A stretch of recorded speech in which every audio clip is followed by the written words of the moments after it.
Oh, ça s'est joué de peu. Le CAC 40 signe une nouvelle séance de repli. Il termine à moins 0,7% vers les 5033 points. Il a même enfoncé la barre des 5000 points en cours de séance. Les dossiers en cours, Brexit avec la crise politique qui va avec en Grande-Bretagne et bras de fer budgétaire entre Italie et Commission européenne, ça continue à stresser les investisseurs. La livre aussi a souffert de cette situation au Royaume-Uni, cédant 1,8% en une journée. Le tableau est plus contrasté sur le marché américain à cause d'indicateurs économiques mitigés. Le Dow Jones recule de 0,5% à 17h40. Le Nasdaq progresse de 0,15%.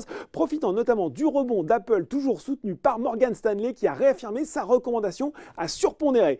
À la Bourse de Paris, gros coup de frein sur Peugeot, victime collatérale de la crise politique au Royaume-Uni. Le groupe est présent à outre-Manche depuis qu'il a racheté et redressé Vauxhall. Le secteur est dans son ensemble, le secteur auto, sous pression après la baisse de 7,3% des immatriculations européennes en octobre. Et puis pour ne rien arranger, Valeo a été dégradé par Citi, passé d'acheter à neutre sur le titre. C'est aussi un analyste qui provoque la baisse de tension sur SPI, Jefferies, qui abaisse son objectif de cours de 14,30 € à 11,40 € tout en restant à sous-performance. Et puis Maison du Monde n'aura pas non plus cassé la baraque aujourd'hui. Le groupe souffre depuis la révision à la baisse de ses perspectives de croissance du 7 novembre.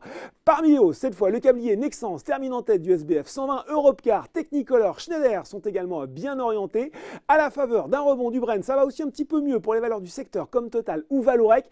Air France KLM lui aussi reprend de l'altitude. Il profite d'un relèvement de recommandation de Kepler-Chevreux, passé de conserver à acheter. Selon l'analyste, la valorisation du transporteur aérien ne reflète pas sa performance opérationnelle. L'objectif de cours est rehaussé de 9 à 13,70 €. Enfin, Iliad poursuit son rebond, plus 1,10% aujourd'hui et plus 7,28% sur les 5 dernières séances.